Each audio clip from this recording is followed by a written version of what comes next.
আপনি রিটার্নিং অফিসারের একটুকুন সাহস হলো না বলার, আপনি 15 বছর পর দেশে আসলেন, আপনি ওখানে কি ইয়াতে ছিলেন? এক্সপ্লানেশন চাবেন না আপনি? চান। তার মানে প্রশাসন নিরপেক্ষ না। আজকে জারার ইয়াটা কি বৈধ হয়ে গেল? সকালবেলা আপিল ফাইল করে জারারটা বৈধ হয়ে গেল, জামাত ইসলামের কক্সবাজারের প্রার্থীটা বৈধ হলো। কি গ্রাউন্ডে জানেন? বলতে এটা কিভাবে এই প্রিজাইডিং অফিসার এটা করলো, এই রিটার্নিং অফিসার এটা করলো কিভাবে? আপনার এক্সপ্লানেশন তো গ্রহণ করলে তো হয়ে যেত। 1 মিনিটের হিয়ারিংয়ে বৈধ হয়ে গেল। তার মানে ওখানে যে বসছে সে কিন্তু একটা এজেন্ডা নিয়ে বসছে। সেই এজেন্ডাটা কি জানেন? আচ্ছা, কে জিতবে বলে আমি মনে ভাবতেছি, আমি ভাবতেছি জামাত জিতবে, অতএব বিএনপির প্রতি আমি কি করব? বৈষম্য করব। আমি যদি ভাবি না, তারেক রহমান ফিরে আসছে, এখন হই হই কার, উনিই চলে যাচ্ছেন ক্ষমতায়, আমি ওনার বিরুদ্ধে মানে নিরপেক্ষতার আচরণ করে পরে আমি খাগড়াছড়ি ট্রান্সফার হব। One of the presiding officer আমাকে এই কথা বলছে, ভাই আপনি এই কাজ করলেন কেন? বলে আমার বাচ্চারা সব পরে ঢাকায়, ভাই আপনি কি ভাবছেন বিএনপি ক্ষমতায় আসতেছে, আমাকে তো খাগড়াছড়ি পাঠিয়ে দিবে। তার মানে এই 36শে জুলাইয়ের যে মানসিকতা, আমাদের বিপ্লবের যে মানসিকতা, আমাদের রক্তের যে মানসিকতা, ওনার ট্রান্সফারের কাছে এর কোনো মূল্য নাই। আপনি মানসিকতা পরিবর্তন করতে পারেনি, এদেরকে ধাক্কা দিয়ে ফেলে দেওয়া উচিত ছিল সেদিন। এই ব্যর্থতার জন্য আজকে এই প্রতি মুহূর্তে এখনো মানুষের মধ্যে সংশয়, ইলেকশন হবে কি হবে না। আপনি কাউকে 10টা পুলিশ দিবেন, কাউকে 1টা দিবেন না, তা হবে না, তা হবে না। আর যদি এটা করেন তাহলে বোঝা যাচ্ছে আপনার নিয়ত কিন্তু পরিষ্কার না। আসেন, আর একটা জিনিস হচ্ছে, প্রিজাইডিং অফিসারের হাতে আছে নমিনেশন পেপার বাতিল।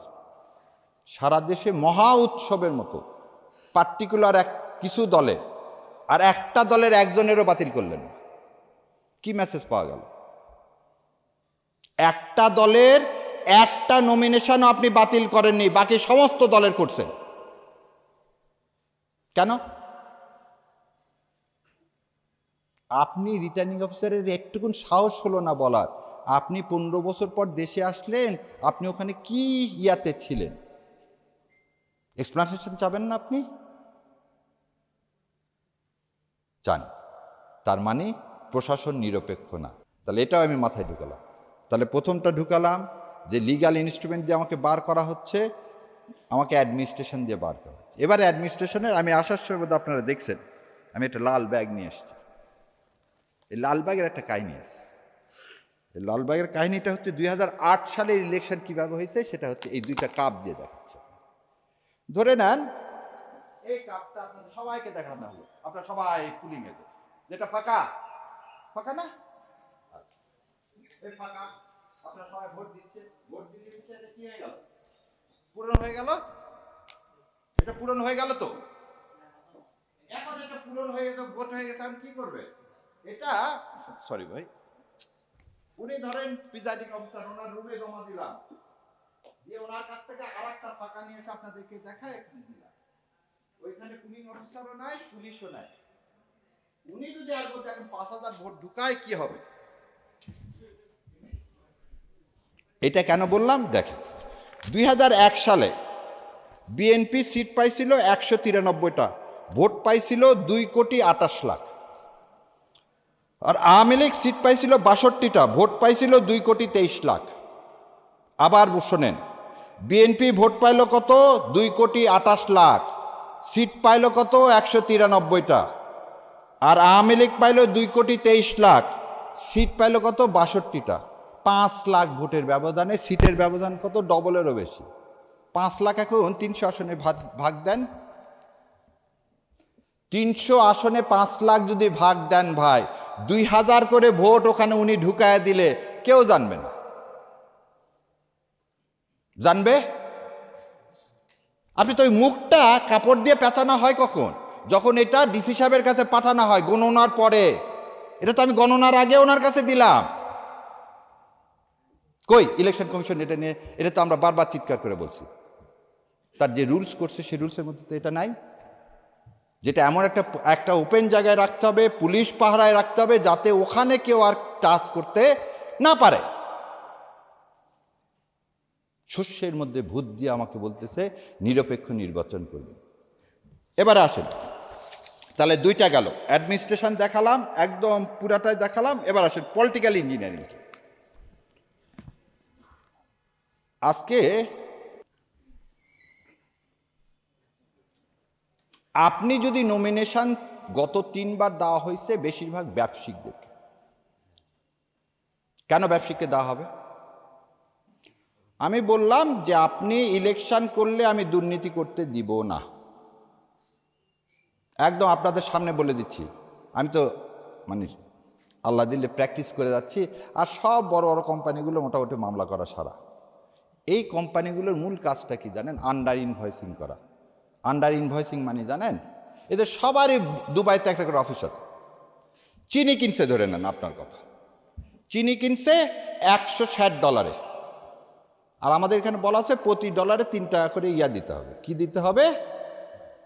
ভ্যাট দিতে হবে, কাস্টমস ডিউটি দিতে হবে। তাহলে 160 আর 3 কত পড়তেছে? 163। ও করতেছে কি, এই চিনিটাকে দেখাচ্ছে 120 টাকায়, তাহলে ওর উপরে এসে যাচ্ছে 1.5 টাকা হচ্ছে কি ট্যাক্স। তাহলে ট্যাক্সটা কি করতে হলো? অর্ধেক। তাহলে আমি ট্যাক্সটা পেলাম কত? অর্ধেক কম। এটা করে ওর লাভ কি? এটা কমায় তা আমাদের লাভ হচ্ছে যে চিনির দাম তো কম হবে না, মার্কেটে নিয়ে এসে কিন্তু ওই যে দামে 163 টাকায় বিক্রি করার কথা ছিল সেই দামে বিক্রি করতেছে। এইটা হচ্ছে একটা অসৎ। আর একটা অসৎ কাজ, আরেকটা অসৎ কাজ হচ্ছে যেটা 2 টাকার জিনিস সেটা 5 টাকা দেখায় নিয়ে আসে। যেমন তার একটা প্রমাণ দিই, ইভিএম মেশিন আছে না, ইভিএম মেশিন করতে খরচ হয়েছিল 22,000 কোটি টাকা। আজ পর্যন্ত এগুলো একটা কোম্পানির খুঁজে পাওয়া যায়নি, আর এই সমস্ত কোম্পানির টাকা জয় ভাইয়ের কাছে চলে গেছে, একদম এলসি খুলে চলে গেছে। টাইগার আইটি নামে একটা কোম্পানি, সেই কোম্পানির মাধ্যমে এই 22,000 কোটি টাকা চলে গেল। এবং এই কোম্পানির কর্ণধার হচ্ছে জয়। তাহলে এই যে ব্যবসায়িকের কথা বললাম, খুব দুঃখ নিয়ে বললাম, 71 টিভি সবচেয়ে বেশি ড্যামারেজ করছে গত 15 বছর। এবং 71 টিভির মালিককে জানেন? মেঘনার মোস্তফা। মোস্তফা সাহেব পারে না তো তারেক জিয়া সেদিন পায়ে যায়, পা ছুঁয়ে চুমু খাওয়ার মতো অবস্থা। কেন? কেন তিনি তো ওই অপরাধী। তাই কি ধরলেন আপনি গত 18 মাসে? সে যখন আপনার ইলেকশনে টাকা ঢালবে, যখন আপনার সাথে দেখা করবে, তখন কি খাস নিয়তে আসবে? খাস নিয়তে আসবে না। তাহলে যে লোক টাকা ঢালবে সে টাকা তো আপনাকে বন্ধ করতে হবে, সেই টাকা বন্ধ করতে হবে। এই টাকাটা বন্ধ করা যাবে কি? এই যে আপনাদের আয়োজন। অতএব ওই আগে একটা অ্যাডভার্টাইজমেন্ট দেখাতো, ভোটের আগে স্প্রাইট খাওয়াইছে, ভোট থেকে ফিরে এসে এমনি নর্মাল পানি খাওয়াইছে। তো ভোটের আগে যদি স্প্রাইট খেতে যাও তাহলে কিন্তু তোমাকে রক্ত চুষে খাবে, ওই যে টিচার হিসাবে অ্যাপয়েন্টমেন্ট দিয়ে যে ঘুষ খাবে, কারণ তুমি এইটাই তো ভোটের আগে ঘুষ খাইলা। তাহলে আমাকে কি জনমত তৈরি করতে হবে? যে লোক টাকা ঢালবে তাকে বর্জন করতে হবে, যে ব্যবসায়িক টাকা ঢালবে তাকে বর্জন করতে হবে, যে দেশকে অন করে না, দেশের শত্রু, গণশত্রু, এটার তালিকা করে ব্যবসায়িকদেরকে এবং প্রশাসনে যারা আছে সেই তালিকা ঝুলায় দিতে হবে। তবেই না ইনশাল্লাহ এদেশে ওনারা কোনো খারাপ কাজ করার সুযোগ পাবে না। আসেন রিগিং। শোনেন, ভোট কেন্দ্রে জাল ভোট ফেলানা, ভোটের বাক্স চুরি করা, এটা আমাদেরকে যেভাবে বড় করে দেখায়, আসলে ভোটে তা হয় না। ভোট বাক্স ছিনতাই করে একটা মানুষকে জিতান যায় না। কারণ ধরে নেন ভোট বাক্স উনি এক পার্টি এক জায়গায় করবে, আমি আরেক জায়গায় করবো, তাহলে তো ব্যালেন্স হয়ে গেল। রাষ্ট্রীয়ভাবে পরিকল্পিত করে যেটাকে করা হয় সেটাকে বলা ইলেকশন ইঞ্জিনিয়ারিং। পার্সোনাল লোককে না, পার্সোনাল লোককে না। আর একটা কাজ কি করে এই পলিটিক্যাল ইঞ্জিনিয়ারিংয়ে, যে সেটা হচ্ছে পুলিশ। পুলিশ কি কি কাজ করে? পুলিশ প্রথম কাজটাই করে যে তার কাছে লিস্ট থাকে প্রতিটা গ্রামের কে কোন পার্টি করে। তো ওনাদের সাথে ডিল হয়ে গেল, ধরেন আমি জামাত ইসলামের ক্যান্ডিডেট, আমি বলে দিলাম এই এসপি সাহেব আর আপনাদের জন্য এই 5-10 কোটি টাকা থাকলো। আগের দিন 2টা বোম ফাটায় একটা নাটক করবেন জঙ্গিবাদের একটা মাদ্রাসায় করে, ওই এলাকায় যত জামাতের ইসলামের আছে সবগুলোকে কিন্তু ধরে ফেলবেন রাতের বেলা। না হলে আরেকটা কাজ করলাম কি, ঠিক আছে একটা কাজ করেন, আপনারা যে কোনো একটা হিন্দু পাড়ায় আক্রমণ করেন, এইটা সমস্ত মাদ্রাসাদেরকে কি করেন, ছেলেপেলেকে আটকায় ফেলেন। এইটাই চলে এসছে 53 বছর। সো এইটা যাতে করতে না পারে সেদিকে আমাদের দৃষ্টি দিতে হবে। আর লাস্টলি যে কথাটা বলতেছি, মিডিয়া আপনারা হচ্ছে জাতির বিবেক। আপনারা যদি এই জিনিসগুলোকে প্রান্তিক মানুষের কাছে পৌঁছে না দেন, তাহলে মানুষের পক্ষে, ভোটের পক্ষে, জুলাইয়ের সনদের পক্ষে মতামত তৈরি করা কঠিন হয়ে যাবে। সেই জন্যে আমি অনেকখানি সময় নিয়ে ফেললাম যে এই রাষ্ট্র কীভাবে রাষ্ট্রযন্ত্র ইউজ করে ভোটের ইলেকশন করে, ইঞ্জিনিয়ারিং করে, সেটা আপনাদের মাধ্যমে তুলে ধরলাম। এখন এখান থেকে বাঁচার উপায় কি? বাঁচার উপায় একটাই, এই যেটা করতে পারে সেটা উন্মোচিত করে দিলেন। তাহলে পরের দিন এই নাটক করলে আর আমরা কেউ বিশ্বাস করব না। এবং ইনশাল্লাহ আগামী যে 26শে 12ই ফেব্রুয়ারি এই ইলেকশনকে পাহারা দিতে হবে আমাদের, কারণ এটা হচ্ছে হাদির শপথ, এই রক্তের শপথ।